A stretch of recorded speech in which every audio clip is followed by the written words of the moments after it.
Hey, Jim. So again, I appreciate you welcoming me to do this podcast with you and you accepting my invite to do this with me. But before we get too far into our topics of discussion for the day, just want to introduce ourselves. I'll kind of make it short on my behalf. So as you know, I started iVue, a drone company. I originally wanted the name to be Autonomous Humanity. So now kind of looking at that name as a double entendre of not just a world that we come to live in where we'll be more encompassed by drones and robots. Like if you go out on the public to do your day-to-day errands, I think you'll see more drones and robots than you will people, again, 15, 20 years time. But also looking at what those two words can mean, autonomous humanity from a political perspective. I think autonomous, means self-governing, humanity, group of people. Specific to the United States, I think there's a lot of overlap between, the future of technology that we're going to see come into our day-to-day lives, and then some of the current events, politically speaking, that we can kind of touch on all in one outlet like this. But without going on any further, if you don't mind, just say some words about who you are and your background. And Sure, thanks. Well, I want to thank you for including me in this because this is going to be a fun venture. And it's not every day that one gets invited to be a part of a podcast. So we don't really have a huge agenda. And so we're open for lots of creativity here to see what direction we want to take this. My story is kind of interesting. I'm 57 years old, and I have a degree in history from the University of South Carolina. I graduated in 1989, was a U.S. naval officer for 5 years, did that, got out of that, and wanted to go into marketing, so I took various sales jobs. I represented a small business magazine in Greenville, South Carolina, and had a chance to move to Atlanta and work for a professional publisher's rep firm. Worked there for 20 years and did something that maybe we can discuss as this develops. But I saved my money. I've been called a quote unquote good steward of my money. And I think that's something in our society today with our culture is all about. It's free market capitalism, which I'm totally in favor of, but it's about consumption. And the messages that we're being given every day through the media primarily is to consume, consume, consume. And I just feel that a lot of people, especially the young people coming up, they need to have a mentality or a mindset to manage their money and be responsible for that. And I did that. And now I'm in a situation where I don't have to work. I'm retired, I'm fully retired, and I'm doing something I really love, which is music. I'm a bassist. I play in numerous bands here in the Atlanta area. And not to ramble, but I'm doing something I really enjoy. And it's just so healthy. And it's something I think that, being an American and living, I feel like I'm living the American dream now because I've taken care of business. I'm in a situation where I'm able to do what I really love to do, which is playing music. So I'm in a bunch of different bands, playing lots of different kinds of styles of music and whatnot. That's really my story here in Alpharetta, Georgia. Yeah, well, there's a lot that I just learned from, a little highlight over your history. Like I didn't realize the gap that you had. Not gap isn't the best word, but before coming down to work at the company I knew you working at before you retired, didn't know there was another step between your time in the U.S. Navy before joining the company. And was that just like U.S. Navy, the one small magazine company in Greenville before coming down here, or is there maybe there were a few other small steps in between. I didn't know what I wanted to do, so I thought about real estate. I've always liked real property, so I did get a South Carolina real estate license. I never used it, but I got the training. And I still have a place in my heart for real property, real estate. I think that's a good investment, a good place to put money, etc. So I did that, and I worked as a property manager at an apartment complex for about a year or so and realized that wasn't what I wanted to do. And then that's when I got into marketing. I worked for a small marketing agency in Greenville, South Carolina. And then that led to the job with the Greenville Business Magazine as a sales guy. And then that led to the Atlanta move. So now doing what you really want to be doing, your career in music, right? You're just exploring that. Like you were mentioning, you're in a lot of different bands. You've played independently quite a bit over the last few years, built up a great network, especially here in the Metro Atlanta area doing that.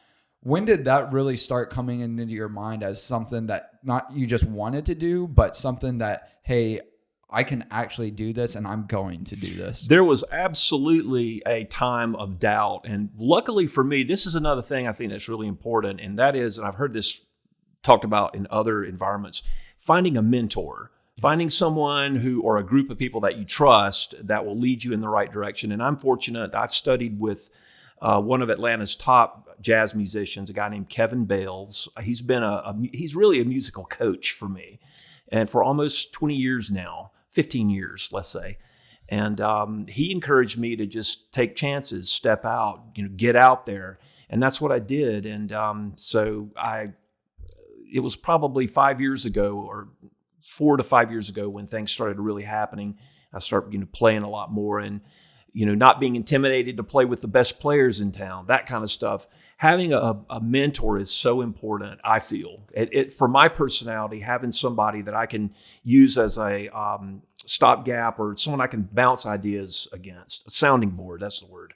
And now you say you've been working with Kevin for like 10 to 15 years, and he was really the impetus. I guess, how did you come to meet him, and what was the process like from meeting him to, hey, let me actually go put myself out there and maybe like start doing a gig here or there? But I know that's lines up with the time that you're also working full time. So yes, I was working full time, pretty heavy job. I was a sales guy. I was traveling all over the country, lots of pressure, made good money, and I was a good steward of that money. I didn't spend it on stuff. Yep. I invested it as best I could, and spent a lot of time trying to learn about investing. That's another thing, whole nother topic of conversation, right? And who are people to use as mentors in that regard. One of my big financial, as a quick aside, one of my big financial influencers is Warren Buffett. I'm a huge value investing guy, and with Berkshire Hathaway.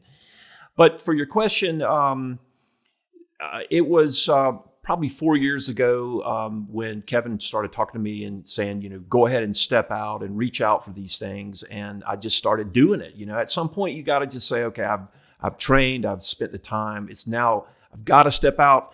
And it's funny because as I think back on things, it was the scariest things I've done that have proven to pay the most dividends back. Yep. Answering an ad for, there's a big band here in town called the Alpha Jazz. It's the city of Alpharetta's big band. It's a 16-piece reading band. And they went out on Craigslist and said, we need a bass player. And I was apprehensive about it, but I reached out and said, hey, I'd like to do it. And they said, come on in. I walk in and they hand me the music. The rest of the band is there, and they give me the music, and they're like, here we go. Off we went. I did the best I could, and it scared the crap out of me, but I did it. And now I've been in that band for about 3 years, and we have a great time. It's a great learning experience for me to read. I like reading music. It's part of the musicianship that I feel good musicians can do. I'm not saying if you don't read, you're not a good musician, but if you do read it, it's another part of being a musician that is really fruitful and gives you a lot of satisfaction. Hope I answered your question. Yeah, no. And I guess maybe just adding on that a little bit more. So were you then doing gigs while you're working then full time as well? Yes, but much smaller scale than when I stopped working. I made the decision that I was going to retire. My mom had Parkinson's, and she was in the final stages of that. My dad was helping her. So with me retiring, or at 52 years old, I retired. And I'm fortunate because I got to spend the last year and a half or so helping my dad, assist my mom. And I got to spend a lot of time with my parents. And that people told me that you will really be glad you did that. And I have to say, I feel really good about having spent time with family, people that you love and care for. It's so important. So. Yeah, I know I've struggled, and not actually where I thought we would go with this conversation. But, you see my grandfather living at the house I live at. I still live at home with my mom and dad. And to give a little context to maybe people watching. So you're 57, I'm 27, I got you're 30 years you're apart. A pup. You're a pup. Yeah. But so, I'm in a similar position where my grandfather not really able to take care of himself in the way that he would like. And, I'm building a drone company, and I'm very grateful to be in the situation that I'm in. But I also look back, and I wouldn't be even into drones without him. I wouldn't be into aviation without him. He was the one that got me my first flight lessons. Right. Started to get me thinking about a career in aviation. And beyond all of that, just as a grandfather, about as much of a dream of a grandfather that you could have asked for growing up. And so now when I am in the position where I'm living with him, I'm seeing his health decline, or have already declined to the point that it has. And it's like he's taken care of me, you know, as much as I could ever imagine for the first 18 years of my life. And now here I am, and oftentimes, even including today, sorry, you know, but building my business is more important. And I never say it, you know, like that, but there are certainly trade-offs that I've had to make. And, you know, I will try to make time for him, you know, like taking him to physical therapy if need be. But it's a beautiful thing what you're doing there. And now just real quick, some content on your grandfather. He was an career Air Force guy. Yeah, for 20 plus years. Yeah. And so aviation is a part of your DNA, I guess. And he had a personal aircraft, right? And you learned on that, and you soloed on that years ago. How long 2014. ago? 2014. So 2014. 11 years ago. And how old were you? How old were you when you? So I would have been 14. 13, 14. You soloed? I would have been 14. You were 14 years old, and you soloed in an aircraft by yourself flying it. Hold on, I need to do math. I'm not great at math. So 2014. No, sorry, I would have been 16. 16, maybe 17. I can't do math. Whatever. 24, 12.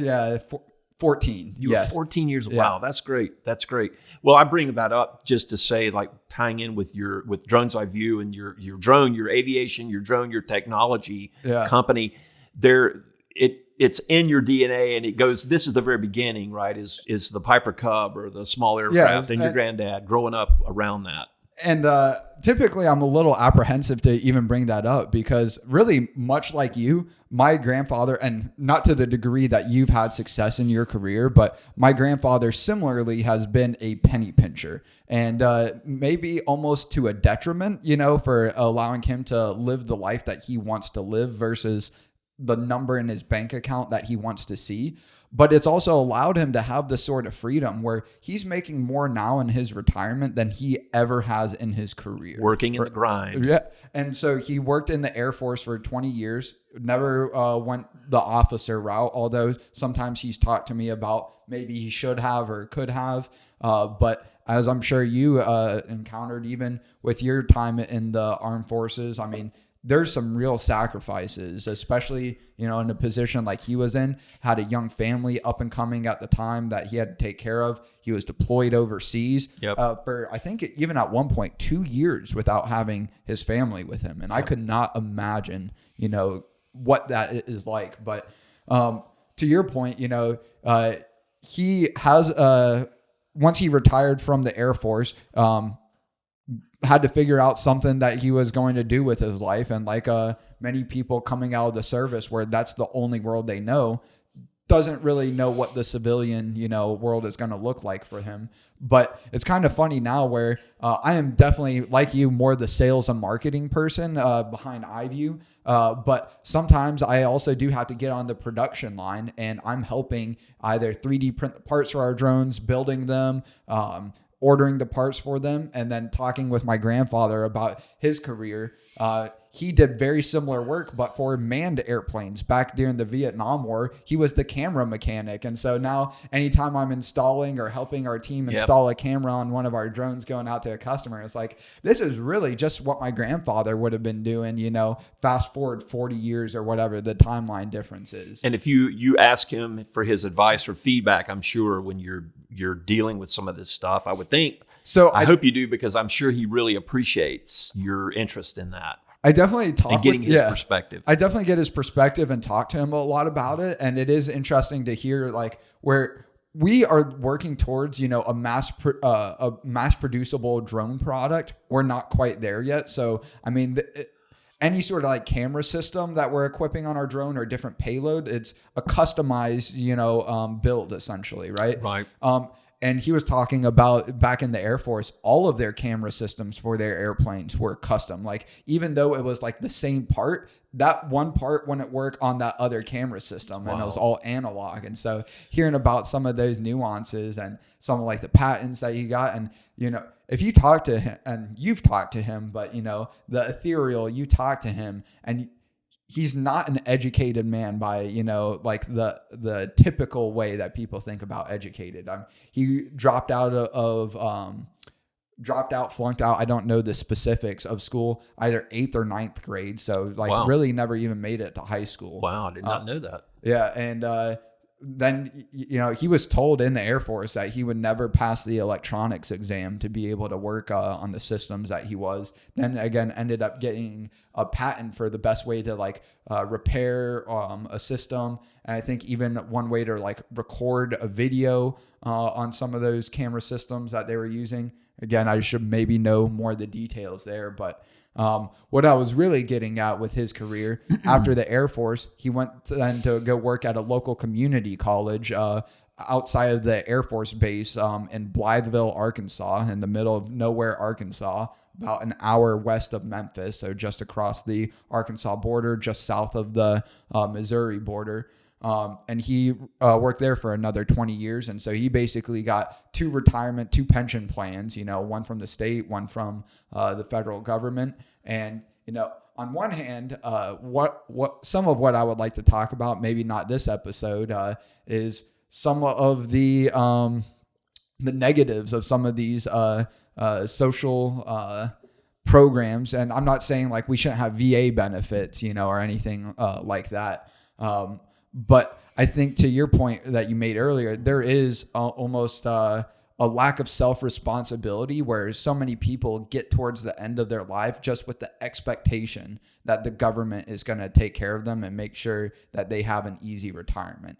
And I'm not saying that we shouldn't have something like that, at least in an ideal world, but really actually going back to what I wanted to cover with my grandfather, having his own private airplane, I've been very apprehensive about telling people that because you automatically talk about growing up flying. You automatically talk about your grandfather owning an airplane. Oh, you are a rich kid. That's right. Never had any real problems. And I know your granddad and your family, and I can say that, you know, I feel real confident that you don't come from that. Right. You know, and never had any real problems to worry about. I think you're wise to have that little bit of apprehension because people can very quickly, you know, I would think that your granddad saved, and that was a very big deal for him to have that airplane. And I'm sure he, you know, loved it and took very good care. It's not like it was his baby. Yeah. It's not like his servant took care of it or whatever. Whatever. Yeah. And again, even just from like an ownership perspective, and this goes well beyond owning an airplane, right? We're talking about this for home ownership, you know, the unforeseen cost that people don't think about. And let's just say, you know, you can go buy an airplane like he did, you know, wasn't the greatest of airplanes, a Cessna 172, 1966 model, so an older model. And he bought this when I was, you know, basically a newborn, as far as I understand. And then he didn't really like kind of fix it up to the point that he felt comfortable like allowing me to go up in it and take a flight lesson until the time I was 10, 11. And yeah, so still young. Yeah. And, you know, it's kind of funny. I started flying, you know, where I couldn't even see over the instrument panel. So I had to learn how to fly by instrument. And now looking back, I don't have my private pilot license. I have 88 logged hours. You need 40 for as a minimum to get your private pilot license. And I need 2 or maybe 2.5 more hours of simulated instrument time where you basically put these glasses on that cover up the top of your view. So you can't see out the cockpit. You can only see the instrument panel. Wow. Yeah. And even though that's how I learned how to fly, none of that time counted because I wasn't actually doing it by the book with like those foggles are what they're called. But in any case, you know, my grandfather over the time of, you know, owning that airplane probably put in, $40,000 on top of the $20,000 that you paid for it. And that's like upgrades and, the annual maintenance required, not counting any like the fuel costs or like the operational costs. The hangar space, he was grateful enough to let me even bring it down here to Atlanta at one point. And we just weren't logistically able to make it work because up there in Blytheville, Arkansas, he had his own private hangar with electricity ran to it for $55 a month. Wow. Any guesses what a hangar would cost around the metro Atlanta area? I have here? no idea. And this is like close to 10 years ago now, if not 10 years ago now. So, I was looking around, looking at like Cherokee County, Gwinnett, Gainesville, and the only hangar space I could find available near us was out in Gainesville, and it was a community hangar. So meaning they had to have someone there at the airport, take your plane out of the hangar for you to then be able to taxi it out to the runway and fly it. And so I don't know what that means as far as being available 24 hours. Maybe you can't fly your plane whenever you would like, or maybe you have to schedule that in advance. But the price was about $500 or $550 a month. So 10x the price just to keep the plane in storage, right? I can believe it. And so it didn't make sense for me to do that. He ended up letting me take the plane to Middle Tennessee State University, where I was going to school. And that's where I was able to get a lot more of my flight time before then really realizing that manned aviation, both in my idea of my future as well as my idea of all of our futures, is really going to be by and large a thing of the past. It's not going to be our form of mass transportation like it is today, at least, cross state, cross country, form of transportation.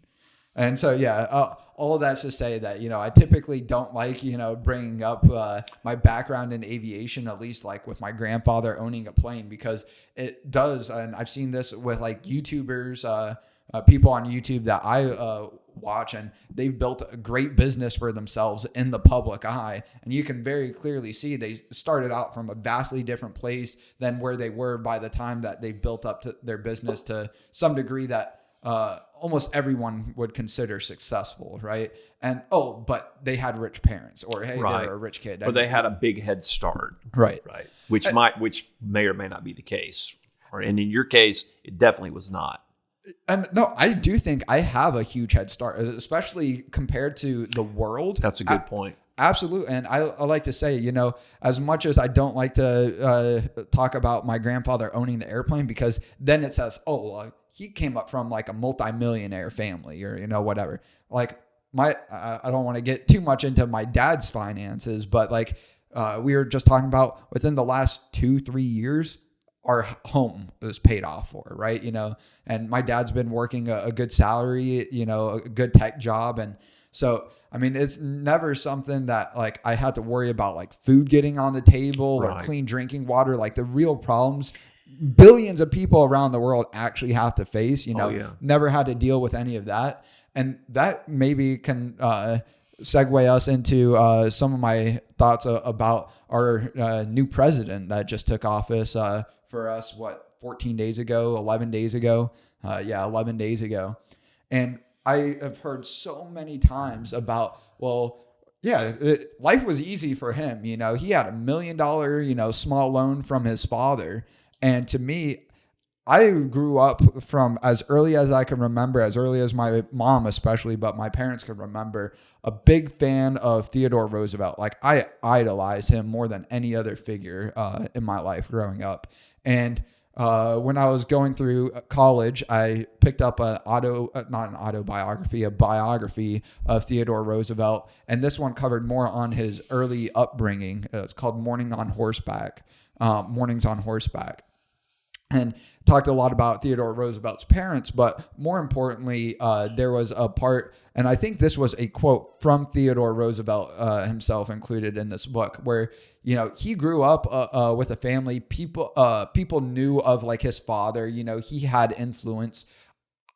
I would say if you were to like take his position and drop him into the modern day world, he would probably, be in a multi-millionaire family, let's say $10 million net worth, $15 million net worth. Obviously, well above and beyond most people, not just around the world, but even here in America, would ever fathom of seeing and having that as a starting point. But just when you grow up in a situation like that, oftentimes you grow up with people vastly better off than you, right? Where he might have grown up in, a $10 million, household, net worth of the family, right? Let's say, he might have grown up with people equivalent to today, 100 million, 50 million, 20, Sure. And similarly to like what I've thought about Trump, he commented on about all the people that he grew up around in a much better position than what he started with, and amounted to absolutely nothing. Like, you don't hear about any of those other people. You hear about Theodore Roosevelt, right? And I think the same thing, if we look back in history, is going to be said about Donald Trump. There's a lot of people that started off with a lot more than $1 million that their parents gave them. And they didn't end up anywhere close to the president of the United States, a successful figure in entertainment or just business. And, I think he's discredited a lot more than what he should be. And again, to the point that that ties in with the airplane analogy. Yeah.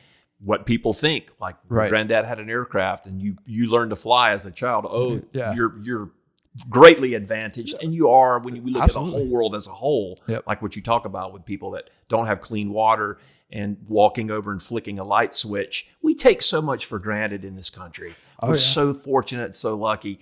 So many people in the world don't even have electricity. They don't have, you know what I'm trying to say there. No, but what your comment about Trump, I have to say, this is one of the reasons why I do like President Trump is people have said that, he comes from, this great wealth and whatnot. And I have seen, I'm a lot older than you, and I've seen so many people, and we all have because we watch the news, people with all this money, et cetera, and they just bore right down in the ground, or they just crash. I mean, they don't make anything of their lives and whatnot. The stereotypical lotto winner. Yeah. And you don't become the president. I don't care what anyone says about Donald Trump. You do not become the president of the United States of America if you're an idiot, or if you are irresponsible, or, if you can't handle. If you don't really care about this country, because I would even say Joe Biden, really cared about this country. And I do think there was a lot of instances where I heard Speaker Mike Johnson talking about an executive order that he signed where Joe Biden was told that it was just going to fund studies of approving our own like oil or natural gas production. But in reality, it shut it down. And so Mike Johnson was repeatedly trying to get a meeting with Joe Biden, and was told, oh, no. Eventually got in the same room as him. Joe Biden accepted the meeting, and then Joe Biden was saying, no, that's not what I signed. And Mike Johnson was like, I don't mind like having someone go print that executive order, and I don't mind reviewing it with you. And I just think that happened over and over and over again throughout his office, his last term. Where he, I think, did have a good heart for America and Americans, but he got taken advantage of as someone that shouldn't have been in office to begin with. Yeah. And if you're wanting to go political, which we can definitely do, I remember in the debates, one thing Barack Obama said that really touched me, and when he and John McCain were just duking it out up there, not as bad as what we see now in, with how these guys act towards one another, but Obama said, make no mistake, John McCain loves his country. And the camera pans to John McCain, and you'd see this man who served in Vietnam and was in a POW camp, or in a prisoner of war in Hanoi, and was tortured and had an opportunity to come back to the States, but decided there were other prisoners that had been there longer, and he took a back seat. His dad was a senator, so he was privileged. And he knew if he accepted that the North Vietnamese communists would use that as propaganda. See, this goes to show you, America, that if you have money and power and prestige, you are above the common man. And John McCain decided not to do that. So I have just immense respect for John McCain. There's politics involved, and some people have problems with his decisions and some of the things he did or whatever, and that's fine. But I really respected when Obama said that, and when you hear that kind of thing coming from guys like that, I think, to your point, Joe Biden loves his country. Yeah. He loves the United States of America. I believe that, and he's been up there a long time. One of the things we might want to talk about is term limits and what people's views are on that. I think that kind of ties in with the situation we have. Some of these, I think it's normal. We are human beings, right? Yep. We are, if you believe in the Bible or if Christian faith, not everyone does. I was raised Christian, and that's a part of my life. I don't consider myself a Bible thumping type guy, right? But we're not perfect. We're flawed, and that's something. So I don't care what person, what kind of circumstances they have. If everything is perfect in their life, they're still susceptible to greed and to lust and to being lazy and, all these things, because we're human beings. And so I feel that anything negative said, Joe Biden is a good man. Jimmy Carter was a really good man as well. And Joe Biden is a good man.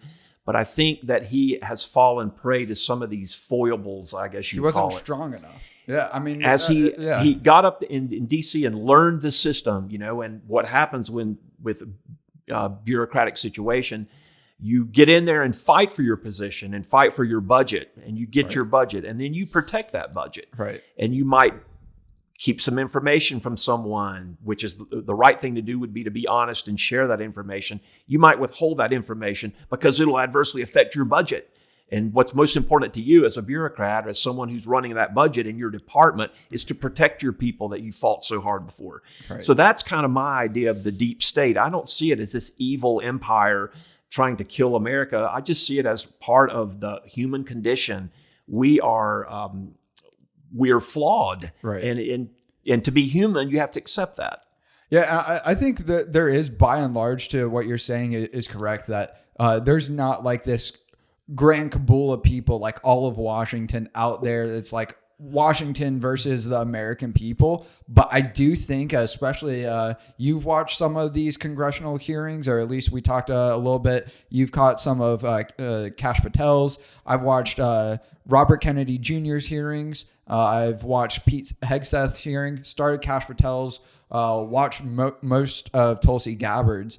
And I do think there are now people that may have even opened up their eyes to what they're doing is wrong, but continuing to dig their heels in anyway, because to your point, that's where their perception of the power is, whether it's through keeping the budget because they're working with their other members that think the same way. And I don't want to turn this into Democrat versus Republican, because I do think that is one of the fundamental problems that we have, especially more than ever nowadays. But so many people bring this up. Don't want to say like I'm bringing up something brand new that you or no one else has ever heard before, but George Washington, warned us, right? Warned the American people about this, that factions would be lead to the death of America, right? Yep. The death of American politics. And now this is a pretty radical idea, but I've really heard no pushback against it, is that we should have our ballots where no one is listed on the ballot,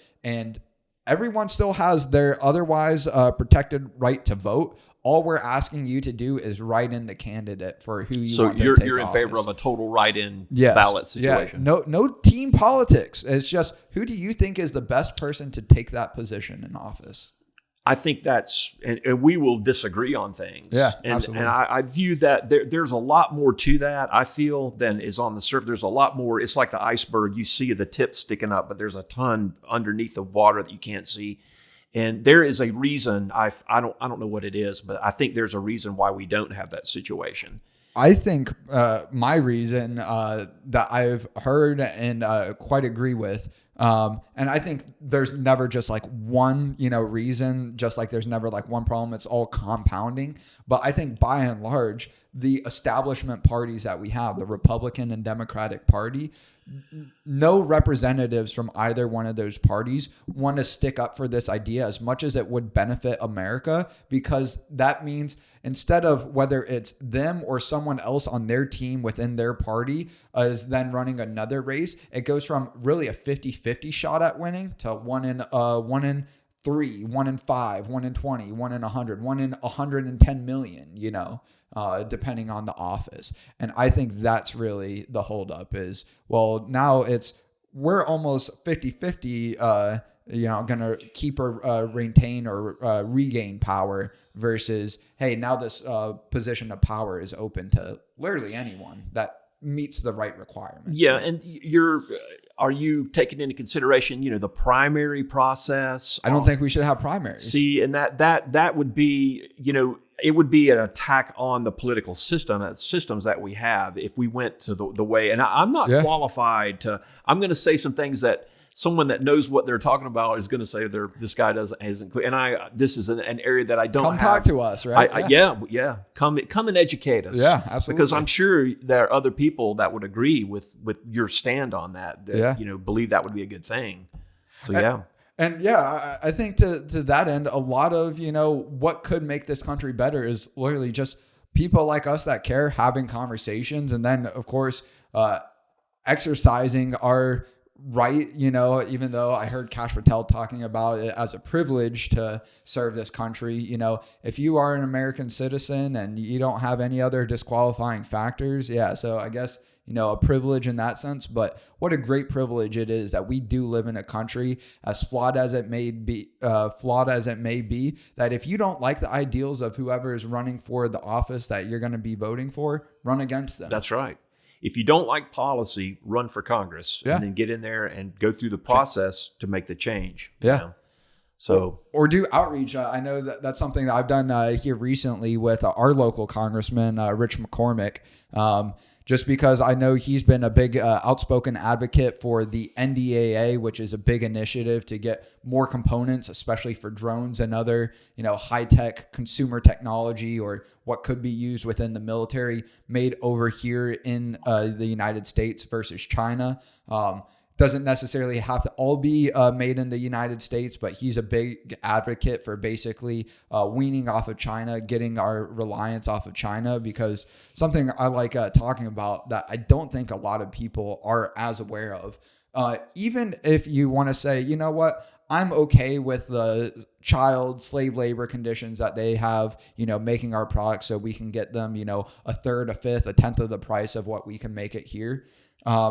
I think a lot of people aren't thinking about the aspect of the control they have over our media, as an example, right? So Apple, right? You would like to think as one of the world's largest companies, if not as we speak, it might be the world's largest company from a market cap perspective. Didn't they hit $1 trillion? I think they're close to $3 trillion. They hit $1 trillion last year or a couple of years ago? I think within the last 5 years they hit $1 trillion. And it's great. And I love saying this. A great financial. He's passed now, but his name was James Dines, and he had this really good financial newsletter, which I used to subscribe to. It's called the Dines Letter. He stated in his letter, I haven't done the math on this, so I don't know if this is actually true or mathematically exactly correct, but he said, you realize how much money $1 trillion is. Yeah. He said, and somebody with better math skills needs to check, but if you spend $1 million a day since the birth of Christ to today, you would not have $1 trillion. Can you fathom that? Yeah, that's unfathomable, man. That is so. We don't realize how much money we're talking about here, but it really is. It's astronomical and it's scary, and all kind of segueing into a little bit of economics at this point, but.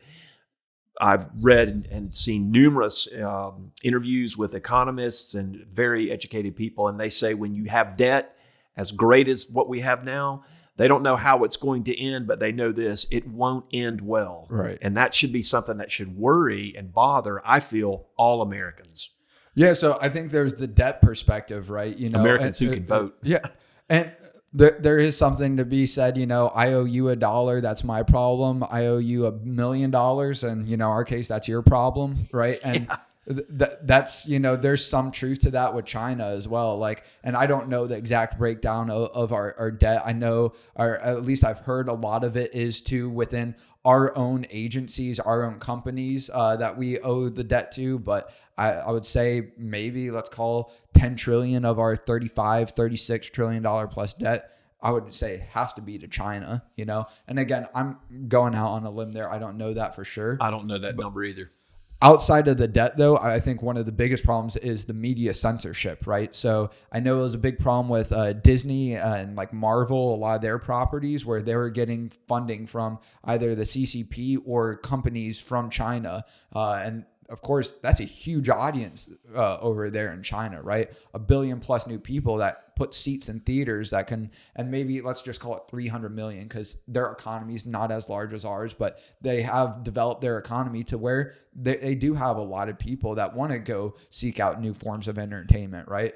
And I think we saw many cases with like Disney and their Marvel studios that content would actually get re-released with like special edits for China, or in some cases our version of the movie would get edited to appease the Chinese censorship. And that has also made its way over into like Apple TV content. Any content that goes through Apple TV, since China manufactures all their devices, hey, well, what if we don't want to manufacture your devices anymore if you're not giving us control of your media, your content? And scary, that's happened. Man. That's scary. Happened. Not just can happen, has happened with Apple, one of the largest companies, if not the largest in the world. If I can make a quick comment on this China thing situation, and this ties in with what you're saying. I remember reading an article in Time magazine. This is probably close to at least 15 years ago, maybe longer, 18 years ago, something like that. And they were saying that it was believed in China there was, let's see, what was the number? Couple of 100 million people. Okay, they have over 1 billion population, right? Yep. A couple of like 150 million people in China who had never used a toothbrush before. Wow. So do you think Procter & Gamble is interested in hitting that market? Yeah. That's 150. That's almost half the size of the United States of America with over 300 million people. Yeah. So, we're in the situation that we have with China and their involvement with our culture and our economy and whatnot. Why? Because we went to them and we're in bed with them now. So we've kind of dug this hole ourselves, and we're in this situation we're in because we went to China. And when you deal with the devil, and I'm not calling Chinese people devils, of course not, but I'm just saying they do not just have Jackie Chan. No, they're not like us, right? I mean, they're not a free country, and so I just said that because that just gives a little context as to we see that as a big market, and it is a developing market. So let's go and invest there. And I have investments, and I know I have investments with companies that are doing business in China. We all do. Yeah, I know that's something, just with me being involved in the tech space, in particular drones, right? DJI, they are by far and away the largest drone company. It's not even close. I think the largest American drone company it's less than a 5% market cap. Let's call it like 2-3% market cap. Now, is that for a U.S. market share? Is that for U.S. or worldwide? Global. I'm talking, yeah. Wow. And that's an American company? So DJI is Chinese, right, and they own, let's say, 80% of the drone market. And it's really probably closer down to like 75% now. At one point, they were well above 90% of the drone market globally was their drone products. And now, again, the United States, they have like Skydio. We have Skydio. They were placed under sanctions by China because we put the Chinese drones under sanctions. And so now where are all of our batteries manufactured, even for our drones? In China. Right. And so now the largest U.S. drone manufacturer couldn't even get their batteries, right? And so that's where I'm not saying we need to be totally moved away from China, but we at least need to remove some of the leverage that they have over us now. And to your point, I mean, that was our own doing as a country. It's like, hey, like, why wouldn't we want our consumer goods cheaper, right? And what a lot of what I like to do beyond just evangelizing drones is evangelizing, even though I am pretty specific about like ramping up our drone manufacturing in particular, I am just all about getting students the skill sets to like program drones, build them, repair them. And that goes beyond drones, right? If you're learning these technical skill sets and you're learning how to manufacture drones, program drones, repair drones, that's going to apply to just about any and every other IT field as well. But that's what we need to address in this country is instead of, saying, well, it's too far gone, to try to reclaim our power as a manufacturing economy. And I'm not saying that we need to be the global manufacturing powerhouse, but I do think there is something to be said, again, whether it's 20, 30, 40% of what we consume here should be produced here, or at least, getting it out to, other countries that we might have, better relationships with. And another thing along that point is strategic products that directly affect our national security and whatnot. I think I think we're foolish to allow other countries, especially countries that are on the other side, 180 degrees to our view on freedom and whatnot, like China being a communist state and whatnot. I guess that's why I was trying to tie your comment back to is like with DJI, there's been a lot of pressure and still ongoing about the United States Congress totally outright banning these DJI Chinese drones from being used. It's already been made the case any federal agency cannot use them, cannot buy them anymore. A lot of state agencies, like our customers that we have up in Virginia, they followed the federal legislation, and so none of their state agencies can buy these drones anymore. Some of them are still like in schools allowed to use them, but can't use their software, can't do any new software or firmware updates for them. And a lot of the reasoning that's been quoted is because with their form of government, at any time, they, as it's being largely presented in the media, it's about they have the power, and they've already been like taking data from these drones being operated on U.S. soil, and then they're using that to build like very high resolution, detailed maps of like our critical infrastructure and our other important government facilities. And I like to even say, let's give them the benefit of the doubt, right? I bet there's a lot of great people at DJI, this Chinese drone company, that just want to build the best, easiest to use drone, and right now they're succeeding in doing that. But just by the nature of where they operate, they do not have any legal sort of subpoena or warrant process like we do have here in the United States. So even if they have been the best of actors, which I like to think that they have up until now, at any point the CCP could just say, give us all of your information. It's not, hey, here's a subpoena or warrant for all of your information. Or, hey, can we pretty please have it? And I'm not saying that we always follow the letter of the law. Like, us as a company, of course we do, right? We do nothing wrong.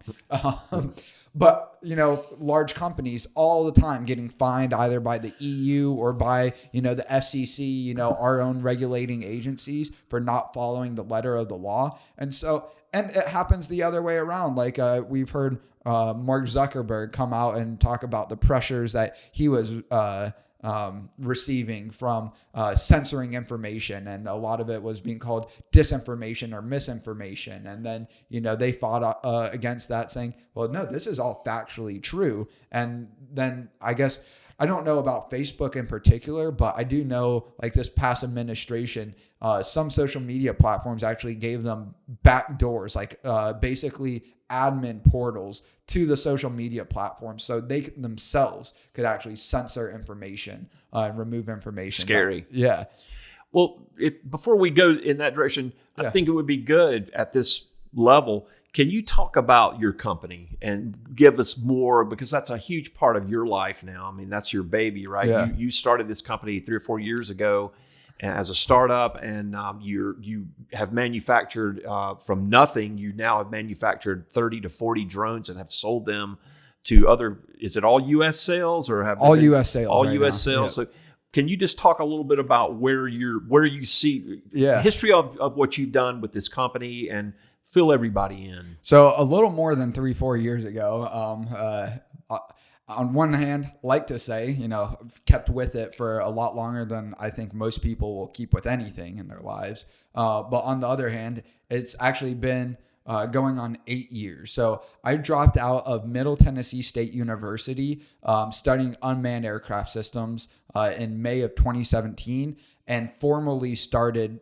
at the time Drones iVue LLC, Drones and then space iV as in Victor UE LLC. And at that point, we had already made our first few $100s before we even had a bank account. And that was just using media production equipment that we had off the shelf, So even though I wanted to start iVue, or originally Drones iVue, making our own drone hardware, making our own drone software, I'm really not an engineer. I'm not a developer. I'm not even a media producer yet. Our company develops drones, develops software, and produces media content. And I've just been lucky enough. I've been passionate about all of these areas for pretty much my whole life. Grown up around people that have skill sets that complement mine, predominantly as a sales and marketing guy. But going back to 2017, I really had this idea as I framed it at the time, to map the world with drones. And so that seems very intangible to some people. Other people, it seemed very crystal clear. I had a good idea of what I actually wanted to do. And kind of building upon that original idea to map the world with drones, I originally thought, well, we need to make our own drones that could actually be equipped with cameras and other sensors that can actually collect data and map the world, right? Well, we also need to build our own software platforms. At the time, I was thinking about it much like Google Maps, right? And now I really think about it more of like almost the Tesla autopilot system, to where we have our drones that are capable of using our own software, going out and doing like autonomous missions. Like you could tell our drone where you want it to fly anywhere around a map that looks very much like Google Maps, and it can go collect that data. So I was thinking, why not go ahead and use that data to update that world map? And now anyone else that wants to then fly their drone in that area, they're going to have better autonomy, better navigation capabilities from who flew there previously. And so we're not quite there yet from an implementation standpoint for updating the world map in that sort of sense. But now we do have, as you said, our own drone hardware out in the market. We do have a very limited version of that drone software out in the market available as well. If you're interested, you could check that out at worldsiVue.com. Worlds, just like you would spell it, WORLDS, and then iVue, like our company name is spelled, IVUE. And so no hyphen, just worldsiVue.com.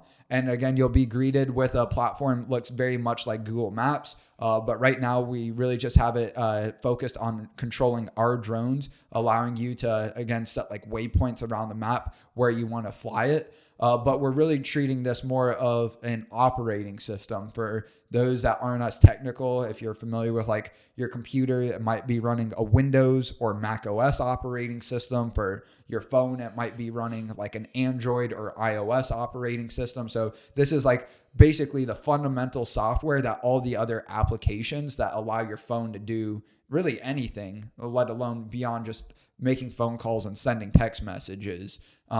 That's basically what World's iVue is for us. It's our operating system where all of our other applications are being built in. So our drone control application is being built into World's iVue. So if you just kind of think about World's iVue is really just a software map, a 3D map of the world, then we're building our drone control application in it. That's called iVue RC, iVue Robo Control. Is what that stands for. And then how we started our business, iVue Media, that's what you're probably mostly familiar with up until, you've seen some of our drones that I've demoed for you over the last few years.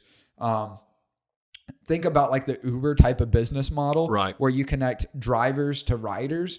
We're doing essentially that exact same business, except connecting freelance camera and drone operators. So right now, if you're a drone operator, you're essentially a media production professional, right? That's the way that people think about drone operators right now, by and large. If you're a commercial drone operator, I should specify, because otherwise you're flying a toy or you're flying a military weapon in people's eyes, right?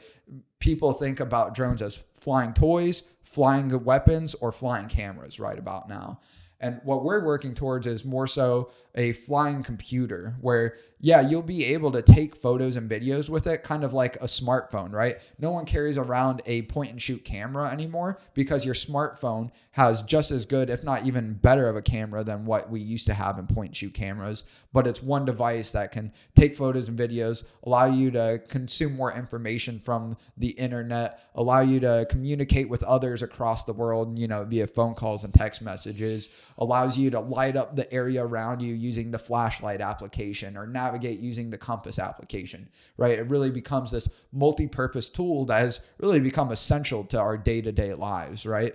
And I see drones becoming essentially that next platform, like cars, like computers, like smartphones, that our everyday households, our everyday businesses will come to own and use. And I can touch a little bit more on that, but can I ask a question? So this is what I think you're saying, and this is important. If I have a job that let's say there's someone's getting married, 10 miles from here, and I know about it, and I say, hey, I know a great photographer that can show up and photograph your wedding. And they say, great, we'll pay them this much money, have them come, whatever. I pick up the phone, I call my friend who's a photographer, a freelance photographer, and that friend goes to the wedding and shoots the wedding, right? Takes the photos, whatever the event is. You're saying the same kind of thing with the drone, where you have drone pilots that they have their own private drone and they can do all these different functions. You lock down a job, you send it out, and whoever is close to that job and wants that job signs up for it. They show up with their drone and then they perform the task at hand, right? Yeah. Is that? Yes. So I do want to clarify though a little bit. So iVue Media is the name of our media business. It's really a division of iVue. So iVue Robotics is our hardware division that makes and sells our drones. iVue Media is our division that makes and sells this media content.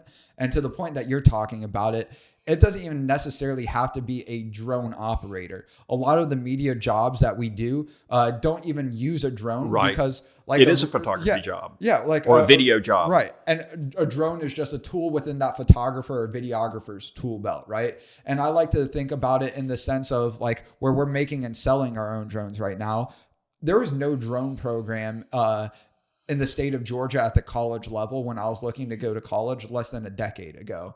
Now there's high school programs in the state of Georgia that we're working with that are using our drones. And it's now a matter of education to where you don't just need a drone class like we used to have computer classes where you learn how to like type, browse the web, check your email. That's not going to help you really prepare you for a job, right? You need to go take an accounting class and you're using accounting software on a computer to then become an accountant, right? Or you're taking a video editing class using a computer with video editing software to go be a video editor. And we're now all just thinking about drone operators as, these photographers and videographers, right? That is the case by and large today. But what about the people that can do deliveries with drones or doing agriculture with drones or using their drone as a law enforcement tool, right? So we have Uber Eats where someone picks up your food in the car and delivers it. Are you saying that you would foresee in the future where food will be delivered by drone to your house? Yeah. And so in a much different way than I think what most companies or people are thinking about it as well. So right now, the way that I like to look at iVue holistically speaking is if you are looking to incorporate a drone into your business in any capacity, either you can outsource it through us, through iVue Media, because again, right now, the most ways drones are being used in a commercial setting are for media production. Or if you want a drone that can do something like planting seeds or watering your garden or even like for law enforcement, we've had a couple customers that need the drones on a tether system. And so they can operate their drone continuously. And that's not really something that you can get with an off-the-shelf drone, right? So you just need more advanced capabilities. That's where I start to think that we're going to see those more advanced capabilities work their way down to the consumer level, right? To where you own your own drone and you send it out to the local Amazon locker, the local fast food restaurant, the local retail store.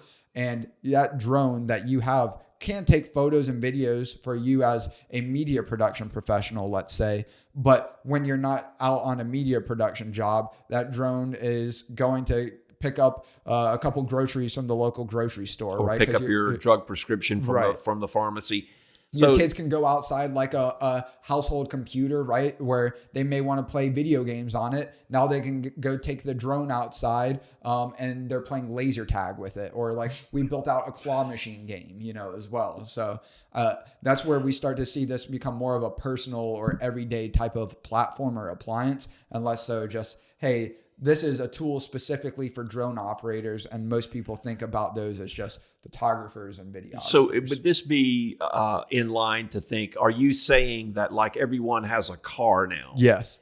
And, 150 years ago, people would have thought having a car, that's crazy. We're pre-Model T moment in the drone industry. Yeah. So you're saying that and this is one of the things I wanted to ask you, because when you talk about your background and how you're not an engineer, so to speak, you are a visionary for sure. This has been your vision and you see a lot of things. So what is your vision? Where do you think in say 5-10 years, how are drones going to be affecting our lives? Can you just give us kind of give a brief? So what you see, you've kind of already done that, but elaborate a little more. Yeah, a little bit more tangibly in like what I would consider the midterm, 5 to 10 years. So I've gotten some pushback about my fantastical visions for how people will come to use drones on a day-to-day basis. And I like to challenge those thoughts with the adoption curve of even like the personal computer, for example. There are some very early adopters in the late 70s, early 80s. But the big first wave of mass adoption wasn't until like the mid 90s, really. And you could even say the late 90s, early 2000s. Google was just starting to come out in the early 2000s. Internet was pretty much mainstream by then. But I remember back even like 2002, Google wasn't what it was today, where like, I like to use this as an anecdote. My dad told me growing up that he taught Tony Hawk how to skateboard, right? And nowadays you couldn't get away with that to your 6-year-old kid. They would Google Tony Hawk and they'll see, hey, Tony Hawk is older than my dad. That doesn't make a whole lot of sense, right? So I was lucky enough to see this evolution. It wasn't just all of a sudden everyone's using a personal computer the moment they hit the market, right? It was a very long adoption curve over 5 decades, right? To even where we got to COVID, right? And a lot of people, hundreds of millions of people, maybe even more than 1 billion people around the world have been using a computer on a day-to-day basis. But it wasn't until like 5 decades later, from when they were released to COVID, that the last, stragglers, well, now I gotta use a computer on a day-to-day basis because all my meetings are virtual. And I used to just have to show up and I would have maybe a notepad and then, I'll talk to someone else and they would digitize it for me or, whatever the case may be. And I think we're already in that adoption curve for drones where you see it now today. They're in the United States, 1 million registered drone operators. And that's about 50-50 split between commercial and recreational. And I think there's probably closer to 1.5 million, maybe more, of just people that haven't either registered their drone or haven't actually gotten certified to become a commercial drone operator. And so if you just fast forward, let's say 10 years, I think we easily 10x that number to where in the United States, there's 10 million drone operators. In 5 years or 10 years? In 10 years. In 10 years. And I think easily we see that number 10x. And it'll probably be somewhere, if I had to guess, between 20 and 50 million drone operators. They are drone operators, but the drones operating right. What the drone is doing then will be a lot different than what it's doing today. Right. So like you say, people are either playing with a toy, or they're doing photography work, or they're doing something with the government, or they're used for a negative thing. Or a very specialized purpose. Yeah. Right. And we're thinking like, hey, much like computers or phones, they basically consolidated all of these independent devices into one platform that can be modified to do many different applications or many different missions, right? And that's where I see the future of drones going. Instead of just having a drone that you have a camera, you can actually attach a parachute, an extra battery, a dispenser mechanism, a sprayer mechanism, and really kind of configure the drone as required for each mission. And I like to say like drone modules will be like the new apps. Like, don't get me wrong, we'll have software applications that other companies, other people can develop to use our drones in a different way. But also kind of like the early computer companies, they didn't develop all the keyboards and mice and webcams and printers and all like the devices that you use with a computer. We're not going to develop all of those sort of devices or peripherals or what we call modules for our drones. And so that's where we're just trying to make the base platform that is made easy enough for the everyday farmer, roofer, or even just heads of household to be able to use. This is the thing, sorry to interrupt you, but this is the thing that is intriguing because like people have these little computer controlled vacuum cleaners, right? The little circular Roombas. Yeah. You have one, I think, in your house. Yeah. And it runs around and does. We have a knockoff Roomba. Again, we are not rich. There you go. So in the future, you would see a drone going out and spraying the pesticide on the certain plants. Yeah. Right. So where I don't have to do that, or maybe pruning the plants, flying around and doing. So let me talk about what a household, like an early adopter household would look like in 10 years time. So again, I think even within 7 to 10 years, we'll still consider the people that have a drone at their household as an early adopter. And those are going to be the ones that are willing, when their drone like battery is charging inside, they're going to put the battery in the drone, equip it with whatever module to go do a delivery or do a spraying mission, a dispenser mission, whatever the case may be. And they'll go set their drone out in their front yard, and then a little launch platform and they're on their deck or whatever. Or literally just anywhere out in their front yard, and then have it start the mission that's running on their phone, tablet, or computer, right? Fast forward another 10 years, what we're already starting to see at the more enterprise level are these drone in a box systems. So these drones basically have homes that they live in, their batteries are charged, their fuel is refilled if they run on another fuel source. So it's always ready to go. And it's always ready to go. And I think that will be tied in with your home Wi-Fi network, right? When the price point has worked out to where one of these, and again, this is going to sound crazy to most people. Let's say even within 15 years, these $100,000 plus systems, these drone in a box systems, work their way down to $10,000, right? It's like, why the hell would I spend $10,000 on a drone, right? But think about it even from like, throwing my parents under a bus here. Hypothetically speaking, they smoke cigarettes, right? Thinking about like just the time and money that you spend to go like to the gas station, go get cigarettes, right? Just sending your drone from your house to the local gas station to pick up your cigarettes. Maybe not to my parents, but there are definitely people out there. $10,000 for my own personal like carrier pigeon, sign me up. And that's also now their kids are using that to go play laser tag outside because, you know, the parents are sick and tired of them behind a computer screen all day. And at least it's a video game, but it's outdoors. You know, they're flying it. Huh? Right. And so I think that's what, an early adopter household will look like in 10 years. It's literally, they're going to be more okay with, hey, this isn't as refined as it will be in another 10, 15 years, but we're willing to go set it outside versus, fast forward another 10 years. That drone is always just going to live in that box and, it's going to be tied in with like your home Wi-Fi. I don't know if you're one of like those Google Home or Amazon Alexa people, but. Well, yes, actually I am. Yeah. Yeah. Alexa. So you could even just have your drone now another device in your home Wi-Fi network. Say, Alexa, start the drone. Yeah, Alexa, send my Omnibot Air #1, or you give it a nickname. Send my favorite drone over to Starbucks and pick up my most recent order. Right? Yeah. I mean, I laugh, and I'm not laughing to ridicule, but because I know better. Yeah. Because people have, I remember when we first heard about Uber, who would get in a car with a stranger, and I've used Uber a bunch, right? We all have. So, or even the automotive industry, I look at my job, as crazy as this may sound, a lot like Henry Ford, in the early days of the automotive industry. As much as he was trying to evangelize the Ford automobiles, right? Trying to sell his own product. He was just trying to get people to think about, hey, at the time, people thought about cars as toys for rich people, right? Right. That's right. And so he was like... He was denied his first patent or first opportunity to manufacture. He was denied because the bureaucratic powers that for the licensing of that, and I don't have all the specifics, but I remember reading this, they were like, this is silly. Only the wealthy can afford a car, because he wanted a car for the common working people. And that's, to me, most people in the same way that happened also in the computer industry, right? It's like, well, all of this makes sense. Like the IBMs of the world, the other big technological companies of the time, they're like, yeah, the military, big enterprise applications, there's no money to be made in these personal computers, right? Wow. A guy named Steve Jobs had another idea about that, didn't he? Wow. How wrong.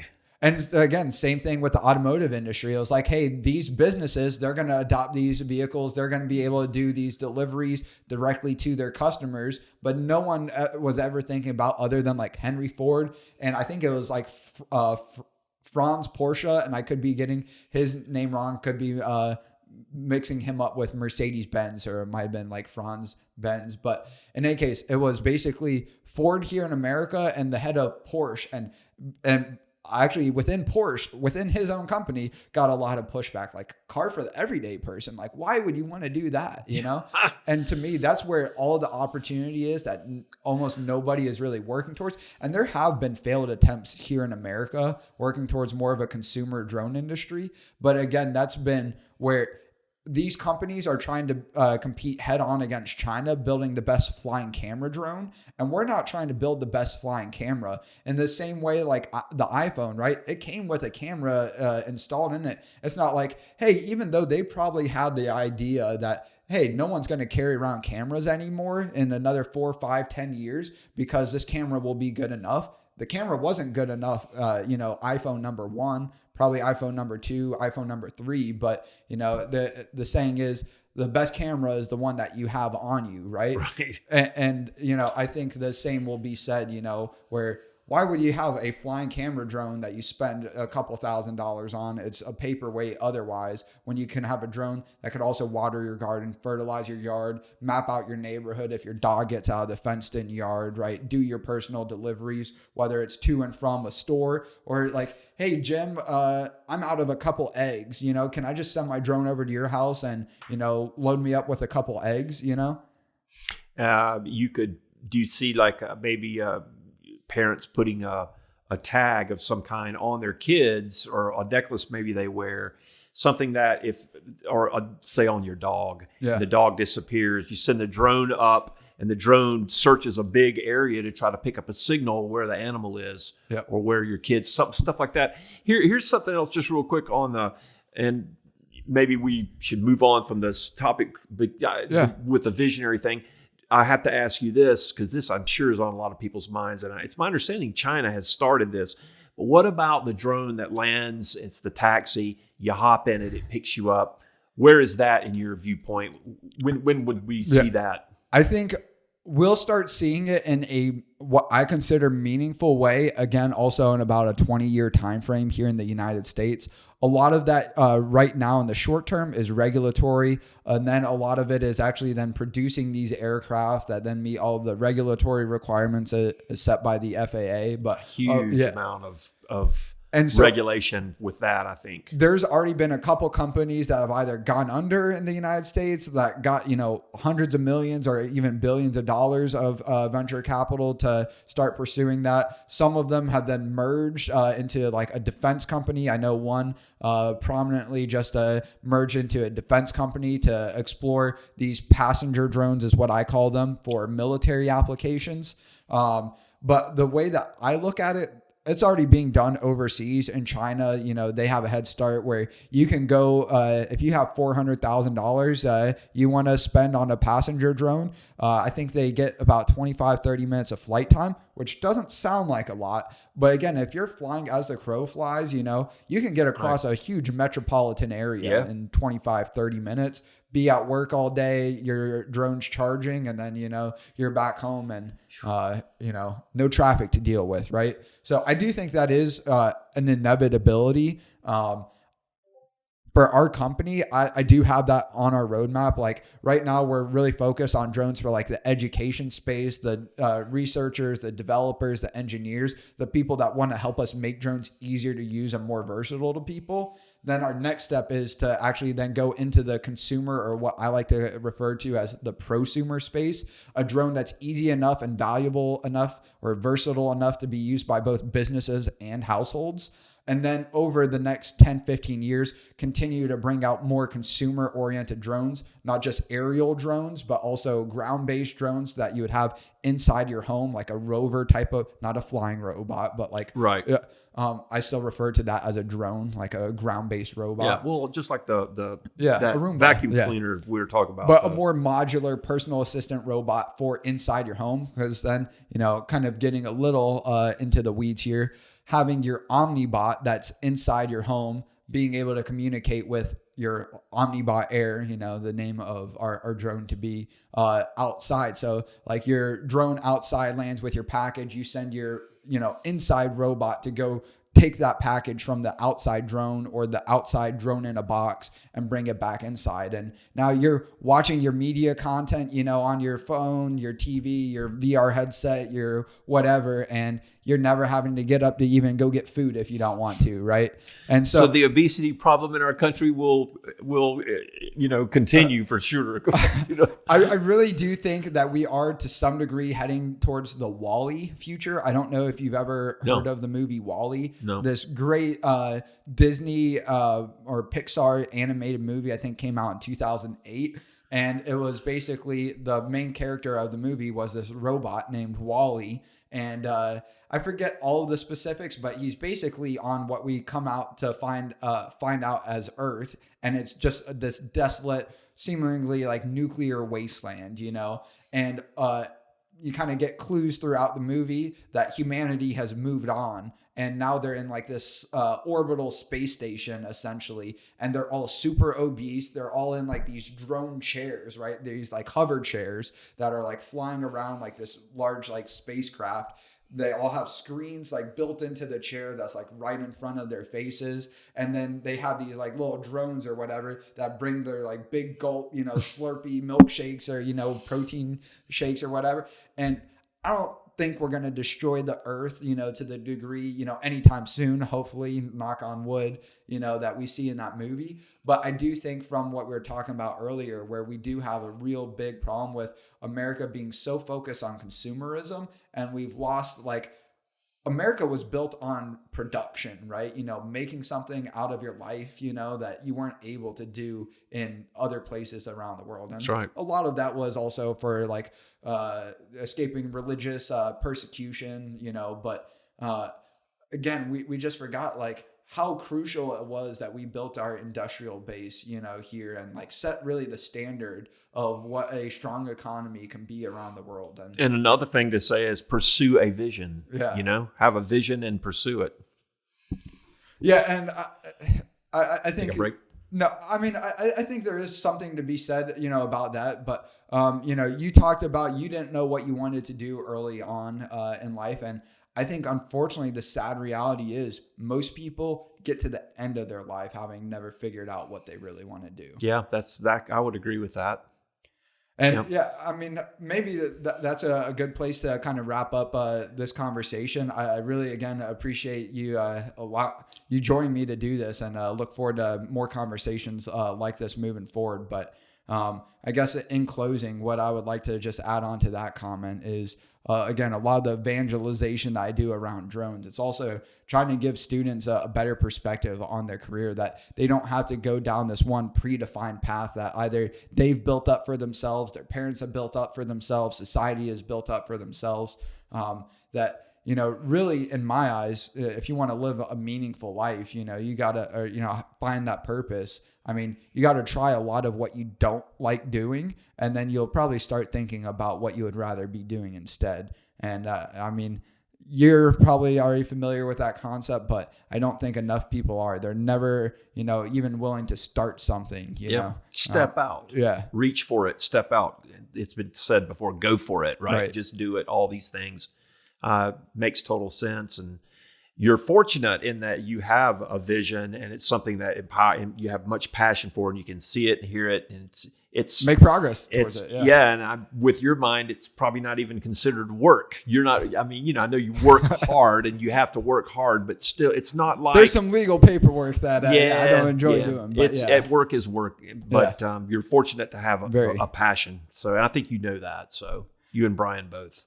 Yeah. Well, again, Jim, a lot of ground still to cover, but more conversations for future episodes. Fun first podcast. Absolutely. Yeah, I'm looking forward to more. Cool. Jake Andrews. Jim Too Tall Hampton. All right. I think that's it. And that was cool. Yeah.